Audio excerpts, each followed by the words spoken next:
বিসমিল্লাহির রহমানির রহিম। আলহামদুলিল্লাহ, মহান আল্লাহ তাআলার অসংখ্য অগণিত শুকরিয়া যে মহান রব্বুল আলামিন আমাদেরকে হাঁটি হাঁটি পা পা করে আমাদেরকে একটা পর্যায়ে নিয়ে এসেছেন। আজকের আলোচনার মাধ্যমে আমরা আমরা আমাদের তাজভিদ পড়ার, অর্থাৎ আমরা যে কোরআন মাজিদ পড়ব, এর যে মূল অবয়ব, মূল স্ট্রাকচার, হ্যাঁ, সেটা আমাদের আজকে তৈরি হয়ে গেল। মূল বডিটা আমাদের প্রস্তুত হয়ে গেল আজকের পড়ার মাধ্যমে। আজকে আমাদের যেই পড়া শুরু হবে নতুন, এই কয়দিন পর্যন্ত যেই পড়া হবে সেগুলো হলো জিনাত, সৌন্দর্য, কারুকার্য। কোনো একটা মানুষের মূল বডি প্রস্তুত আছে, মূল বডিটা আছে, এখন তার চোখের উপরে সে একটু ওই কি জানি বলে আশকারা দিল, কেউ সুরমা দিল, হ্যাঁ, বা দেখা গেছে এই সে একটা ঘড়ি পরলো, হ্যাঁ, কেউ একটা আংটি পরলো। তো এগুলো হলো সৌন্দর্য। তো আমাদের মূল বডি কিন্তু তৈরি হয়ে গেছে। তো আজকে থেকে আমাদের হলো এই এটার কারুকার্য নিয়ে আলোচনা। তো সেটা আপনাদেরকে বুঝাই দেই। যেমন আমরা আরবি 29টি হরফ আমরা পড়েছি এবং সেগুলোকে শুদ্ধ করে নিয়েছি, এবং এই আরবি 29টি হরফের উপর কি কি হতে পারে সেগুলো আমরা পড়েছি। তো আরবি 29টি হরফের উপর হয়তো একটা জবর, হয়তো একটা জের, হয়তো একটা পেশ, অথবা দুই জবর, দুই জের, দুই পেশ, হ্যাঁ, অথবা খাড়া জবর, খাড়া জের, উল্টা পেশ, অথবা জজম বা তাসদিদ, এগুলোই তো হতে পারে। তাহলে আমরা কিন্তু এগুলা সবগুলোই আমরা পড়েছি। তো এই একটা হরফের পর এগুলোই হতে পারে। তো সবগুলা বিষয়ে আমাদের আলহামদুলিল্লাহ পড়া হয়েছে। তো এর মধ্যে আমাদের যে প্রত্যেকটাই আমাদের জন্য লাজেম, এই কয়টা আমাদের মনে রাখা, এগুলো আমাদের উপর কি লাজেম, আবশ্যক। হরকত দিয়ে আরবি 29 হরফ প্র্যাকটিস করেছি, হ্যাঁ, উচ্চারণ সহ। তানবিন দিয়ে আরবি 29 হরফ প্র্যাকটিস করেছি উচ্চারণ সহ। হারাকাত দিয়েও আমরা প্র্যাকটিস করেছি, জজম তাসদিদ দিয়েও প্র্যাকটিস করেছি। তো এর মধ্যে আপনাদের জন্য আরেকটা জিনিস যেটা লাজেম, সেটা হলো মাদের হরফ মনে রাখা। জবরের বাম পাশে খালি আলিফ, জেরের বাম পাশে জজমালা ইয়া, পেশের বাম পাশে জজমালা ওয়াও। এবার আসি আজকের আলোচ্য বিষয় নিয়ে আলোচনা করি। তো আজকের আলোচনা বিষয় হলো আমরা আমরা তো থামতে হবে। কোথায় আমরা থামবো? হ্যাঁ, তো কোথায় আমরা থামবো? তো আমরা সেই থামার বিষয়টা নিয়ে আজকে আমাদের আলোচনা। তো যেমন দাড়ি বা কমা আছে না, আর বাংলাতে বলতে গেলে যেমন আমরা পড়ি আমাদের গ্রাম বন্দে আলিমিয়া, এরপর একটা একটা দাড়ি, হ্যাঁ, এর পরবর্তীতে আমরা আমরা বলি না, এর পরবর্তীতে আমরা এই আরও কত কথা বলি, যা আমাদের ছোট গায়ে ছোট ছোট ঘর, এর পরবর্তীতে একটা কমা। তো ঠিক তেমনি হবে আমাদের পড়ার একটা তো শেষ আছে, হ্যাঁ। তো ঠিক আরবির মধ্যেও আমরা পড়তে পড়তে আসতেছি, তো কোথাও না আমাদের তো থামতে হবে, নিঃশ্বাস শেষ হয়ে যাবে, তো আমার তো থামতে হবে। সেই থামার বিষয় নিয়ে আজকে আমাদের আলোচ্য বিষয়। তো আমরা যেখানে গিয়ে থামবো, যেই হরফে গিয়ে থামবো, সেই হরফ নিয়ে আগে আলোচনা করি। যেই হরফের মধ্যে গিয়ে আমি থামবো, আমি পড়তে পড়তে আসতেছি, হঠাৎ করে আমি এখানের মধ্যে আমার থামতে হলো। তো যে কোনো একটা হরফের শব্দের শেষে গিয়ে আমার থামতে হলো। তো সেখানের মধ্যে কি থাকতে পারে? সেখানের মধ্যে হয়তো বা একটা জবর, একটা জের, একটা পেশ, অথবা দুই জবর, দুই জের, দুই পেশ, অথবা জজম বা তাসদিদ, ওই যেগুলো আমরা বললাম মূল স্ট্রাকচার তৈরি হয়ে গেলো, এই যে উপরে যে দেখালাম, হ্যাঁ, খাড়া জবর, খাড়া জের, উল্টা পেশ, এগুলো হতে পারে। তো এই সর্বক্ষেত্রে আমাকে মনে মনে কি করে দিতে হবে? সর্বক্ষেত্রে আমাকে মনে মনে সব কিছুকে মুছে দিতে হবে। মনে মনে সবগুলো বিষয়কে আমি মনে মনে মুছে দিব। কি দিয়ে দিব? মনে মনে একটা জজম দিয়ে দিব। মনে মনে একটা কি করে দিব? জজম দিয়ে দিব। দিয়ে আমরা পড়ব। যেমন আমরা প্রত্যেকের নামের শেষে কিন্তু আমরা এই জজম দিয়ে দিচ্ছি। যেমন আমাদের ওয়ালিদ ভাই, আমরা ওয়ালিদ এটা বলি না, ওয়ালিদ ভাই। এরপর আমাদের ফাইসাল বলি না, আমরা ফাইসাল ভাই বলি। হাবিব বলি না, হাবিব। শেষে কি করে দিচ্ছি? সবার নামের শেষে আমরা কি করে দিচ্ছি? জজম দিয়ে দিচ্ছি। হাসনাত বলি না। এরপরে বলি না, ইয়াসিন। বলি না, নোমান ভাই, হ্যাঁ, নোমান। শেষে কি করতেছি আমরা? সবার নামের শেষে কি করছি আমরা, আমরা অক্ফ করছি, থামছি, সবার নামের শেষে আমরা কি করে দিচ্ছি, জজম করে দিচ্ছি। তো আমাদের যেখানে গিয়ে আমরা থামবো, একটা আমি পড়তে পড়তে আসতেছি, হঠাৎ করে আমার এখানে নিঃশ্বাস শেষ হয়ে গেল, তো সেখানে গিয়ে আমি এই মনে মনে জজম দিয়ে দিব, মনে মনে জজম দিয়ে দিব, শুধুমাত্র শুধুমাত্র কেবলমাত্র দুই জবর ব্যতীত। দুই জবরের ক্ষেত্রে কি করব, দুই জবরের ক্ষেত্রে এই দুই জবর মিলে একটা টান হয়ে যায়, দুই জবর মিলে কি হয়ে যায়, একটা টান হয়ে যায়। শুধু দুই জবরের ক্ষেত্রে আমাদের ব্যতিক্রম। যেমন যেমন বা র জবর বার, র দুই জবর রন, বার রন, অক্ফ করলে বার র। ইলমান, অক্ফ করলে ইলমা। নুন শিন জবর নাশ, ত দুই জবর তন, নাশ তন, অক্ফ করলে নাশ ত। নিসা আন, নুন জের নি, সিন আলিফ জবর সা, হামজা দুই জবর আন, নিসা আন, অক্ফ করলে নিসা আ। হাফেশ হু, দাল দুই জবর দান, হুদান, অক্ফ করলে হুদা। হিসাবান, অক্ফ করলে হিসাবা।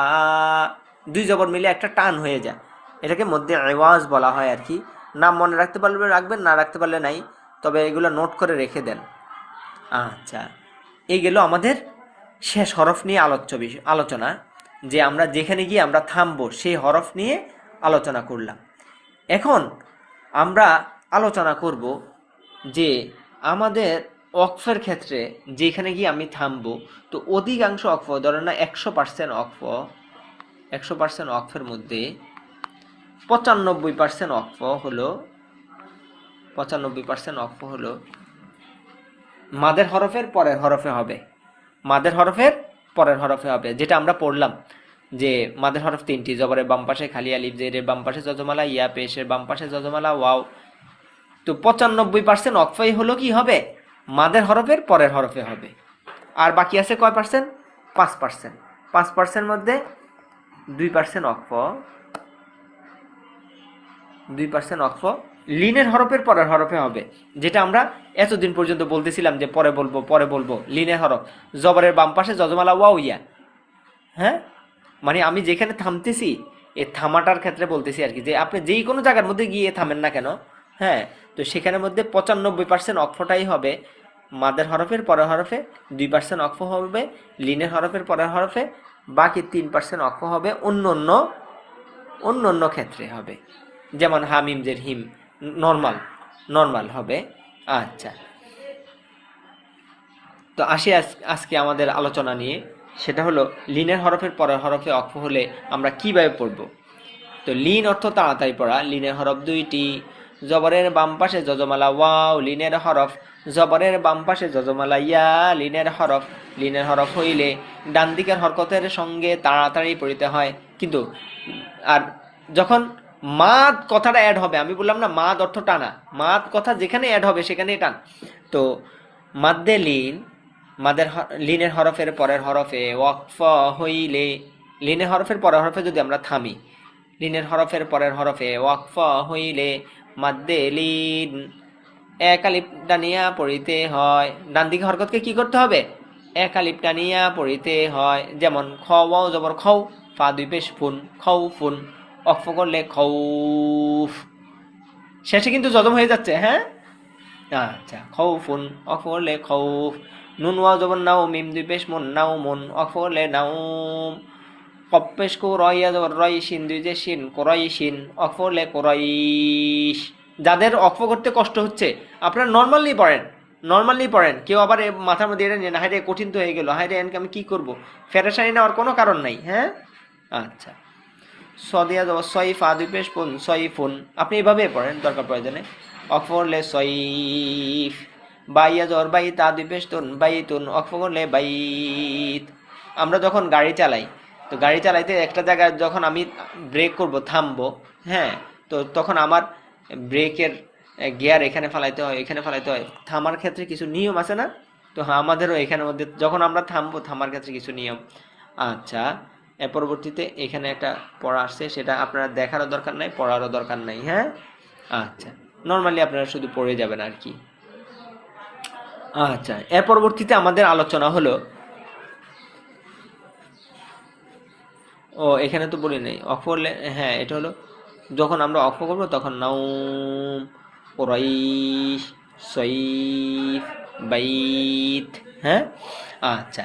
তাহলে আপনাদের মনে মনে প্রশ্ন হতে পারে যে হুজুর লিনের হরফ এমনি তাড়াতাড়ি পড়তে হয়, কিন্তু লিনের হরফের পর হরফে যখন আমরা থামলাম তখন এক আলিফ টানলাম, এখন মাদের হরফের পর হরফে যদি আমরা থামি, জবরের বাম পাশে খালি আলিফ, জেরে বাম পাশে যজমালা ইয়া, পেশের বাম পাশে যজমালা ওয়াও, এই মাদের হরফের পরের হরফে যদি আমরা থামি, তখন আমাদের করণীয় কি? তখন আমাদের করণীয় হলো ওই এক আলিফকে 3 আলিফ টানে পড়তে হবে। যেমন যেমন ওয়াও জবর ওয়া, লাম জের লি, ওয়ালিয়া জবর ইয়া, ওয়ালিয়া, দালিয়া যে দিন, নুন জের নি, ওয়ালিয়া দিনি, অফলে ওয়ালিয়া দিন। অর্থাৎ টানটা একটু বাড়ায় দিব আর কি। হ্যাঁ, আইন জবর আ, জয়া যে জি, মিম দুই জের মিন, আজিমিন, অফলে আজিম। মিমের মধ্যেও জজম দিয়ে দিলাম, জজম দুইটা একসাথে হয়ে যাচ্ছে। হ্যাঁ, ইয়াও জজম, মিমেও জজম, জিম। হ্যাঁ, শেষে মিমের উচ্চারণ আসলো। ইয়াসিন জবর ইয়াস্তাওয়া, জতাও ইয়াস্তাও, ফাওয়া ফেশ ফু, নুন জবর না, ইয়াস্তাও ফুনা, অফলে ইয়াস্তাও ফুন। যেমন আমরা প্রত্যেকের নামের শেষে করি, যেমন আমার নাম ইসমাইল। হ্যাঁ, তো আমি ইসমাইল বলি না, আমি বলি ইসমাইল। হ্যাঁ, আচ্ছা। জালালি জো জা, তালাম জেতিল, জাতিল আইন জের আই, মিমালি জোর মা, দাল জিদ্দি, জাতিল ইমাদি, অফলে জাতিল ইমাদ। হ্যাঁ, তাহলে আজকে আমাদের পড়া গেল কি? আজকে আমাদের পড়া হলো একেবারে কম একটা পড়া, সেটা হলো যে আমরা যে হরফে থামবো সবাই সেই হরফের মধ্যে মনে মনে কি করে দিব? জজম করে দিব। এর আগের হরফে দেখব, সে আগের হরফে যদি লিনে হরফ থাকে তাহলে লিনে হরফটাকে এক আলিফ টানবো, আর যদি মাদার হরফ থাকে তখন মাদার হরফটাকে একটু টান যেটা আছে সেটাকে আরেকটু বেশি করে টান দেব। হ্যাঁ, আর বাকি যেগুলো নর্মাল আছে সেগুলোকে নর্মালভাবেই পড়বো। যেমন নর্মাল কি কি আছে, যেমন আমি এখানের মধ্যে একটা উদাহরণ দিই, নর্মাল কি আছে। যেমন যেমন এই যে এখানের মধ্যে কেউ যদি চায় যে এখানের মধ্যে আমি একটু অক্ফ করব, তাহলে ফি আহসানি, অক্ফ হলে আহসান, শেষে জজম হয়ে যাবে, সিন্নুন যাব সান, আহসান, নর্মাল। হ্যাঁ, এরকম আরও অনেক আছে উদাহরণ। হ্যাঁ, যেমন এখানের মধ্যে কেউ যদি চায় যে আমি এখানে অক্ফ করব, তো এখানে হামিম পেশ হুম, অক্ফ হলো হামিম পেশ হুমে হবে। তো এরকম নর্মাল নর্মাল অক্ফ আছে। আচ্ছা, তাহলে আমাদের পড়া আজকে এই পর্যন্তই। যে আমাদের মূল সারাংশ পড়াটা আমি একসাথে বলে দিচ্ছি। আজকে আমাদের মূল পড়া হলো দাড়ি বা কমা, কোথায় আমরা থামবো। তো যেই হরফেই আমি থামি না কেন, যেখানেই আমি থামি না কেন, সেখানের মধ্যে যাই থাকুক তাই থাকুক, সর্ব অবস্থায় মনে মনে জজম দিয়ে দিব। আর দুই জবরের ক্ষেত্রে এক আলিফ টেনে পড়বো, যাকে মধ্যে আওয়াজ বলা হয়। আর এর পরবর্তীতে বলছি হলো শেষ হরফের আগের হরফ নিয়ে আমাদের আলোচনা করেছি। শেষ হরফের আগে যদি মাদের হরফ থাকে তখন সেটাকে 3 আলিফ টেনে পড়বো, লিনের হরফ থাকলে লিনের হরফকে 1 আলিফ টেনে পড়বো, আর বাকি সব নর্মাল। এর মধ্যে আরেকটা কথা বলেছিলাম যে আমাদের 95% ওয়াকফই হলো মাদের হরফের পরে হরফে হবে। যেমন সূরা ফাতিহার মধ্যে 7টি আয়াত, 7টা আয়াতের মধ্যে শুধু হিম ব্যতীত বাকি সবগুলাই কি মাদের হরফের পরে হরফেই হয়েছে। কোরআন মাজিদে আপনারা দেখবেন আয়াতগুলা অধিকাংশ ওয়াকফই হলো মাদের হরফের পরের হরফেই হয়েছে। আচ্ছা, আর বাকি 2% ওয়াকফ লিনে হরফের পরের হরফে, আর বাকিগুলা অন্য অন্য। আচ্ছা, আল্লাহ তাআলা আমাদেরকে বুঝার এবং আমল করার তৌফিক দান করুক। কেউ যদি পড়া না বুঝে থাকেন তাহলে জিজ্ঞাসা করবেন।